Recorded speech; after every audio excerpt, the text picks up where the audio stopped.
పరిస్థితి నెలకొంది. గతేడాది ఏప్రిల్ 30 నుంచి కొత్త సచివాలయంలో ఉద్యోగులు విధులు నిర్వర్తిస్తున్నారు. అయితే తమ అవసరాలకు తగినట్లు ఏర్పాట్లు నిర్మాణాలు లేకపోవడంతో ఇబ్బందులు తప్పడం లేదని సచివాలయ ఉద్యోగులు వాపోతున్నారు. పాత సచివాలయంలో ఉన్నటువంటి సదుపాయాలు కూడా కొత్త భవనంలో లేకపోవడంపై అసహనం వ్యక్తం చేస్తున్నారు.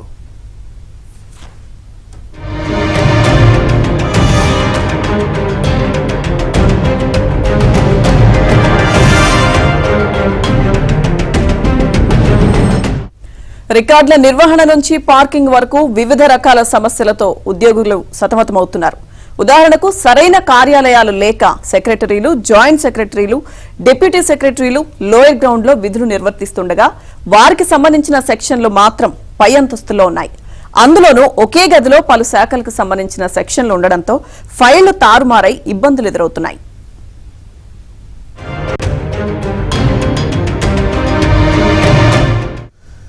ఇక సచివాలయంలోని 3వ అంతస్తులో పురపాలక శాఖ ఉన్నతాధికారులు ఉంటే ఆ శాఖ కార్యకలాపాల పర్యవేక్షణకు 13 సెక్షన్లు వేర్వేరు చోట్ల ఉండడంతో ఇబ్బందులు ఎదురవుతున్నాయి. అదే అంతస్తులోని 19వ నంబర్ గదిలో గిరిజన సంక్షేమం, మహిళా శిశు సంక్షేమ శాఖ, ఐటీ విభాగాల సెక్షన్లు ఉన్నాయి. ఇలా ప్రతి అంతస్తులోనూ ఇష్టానుసారం సెక్షన్లను కలిపివేశారు. వివిధ శాఖలకు సంబంధించిన రికార్డులను భద్రపరిచేందుకు పాత సచివాలయంలోని హెచ్ బ్లాక్లో ప్రత్యేక ఏర్పాట్లు ఉండేవి. కీలక దస్త్రాలను సెంట్రల్ రికార్డు బ్యూరో సహకారంతో భద్రపరిచేవారు. పాత సచివాలయం కూల్చివేసే సమయంలో సిఆర్బిని నూతన ఎమ్మెల్యే వసతి సముదాయంలోకి మార్చారు. ఇక కొత్త సచివాలయం అందుబాటులోకి వచ్చినా సిఆర్బికి ఎక్కడా గది కేటాయించలేదు. కనీసం రికార్డు గదులు సైతం లేకపోవడంతో శాఖల వారీగా కీలక దస్త్రాలను భద్రపరచడం సవాల్గా మారింది.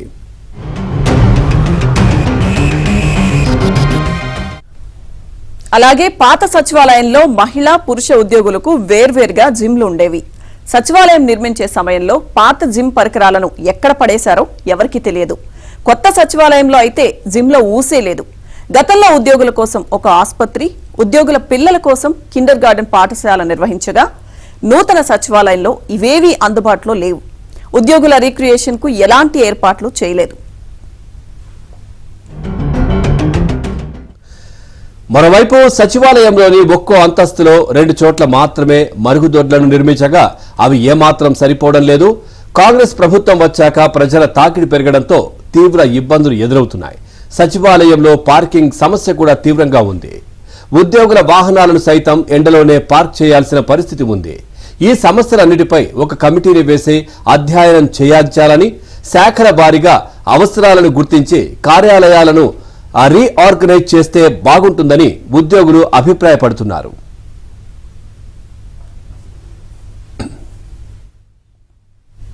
బాపట్ల జిల్లా మేదర్మెట్టలో ఎమర్జెన్సీ రన్వేపై ఎయిర్ ఫోర్స్ ట్రయల్ రన్ నిర్వహిస్తోంది. విపత్తుల సమయంలో వినియోగించేందుకు ఉమ్మడి ప్రకాశం జిల్లాలోని మేదర్మెట్ల, సింగరాయకొండ దగ్గర 2 ఎమర్జెన్సీ రన్వేలు నిర్మాణం చేపట్టారు. గతేడాది మేదర్మెట్ల వద్ద రన్వేపై 4 కార్గో విమానాలు, 1 జెట్ విమానంతో ట్రయల్ రన్ నిర్వహించారు. ఇప్పుడు రన్వేపై అవి దిగకుండా 100 మీటర్ల ఎత్తులో ట్రయల్ రన్ నిర్వహించనున్నారు. ఇక ఇవాళ మరోసారి ట్రయల్ రన్ నిర్వహిస్తున్నారు. అందులో భాగంగానే 16వ నంబర్ జాతీయ రహదారిపై ట్రాఫిక్ మళ్లించారు.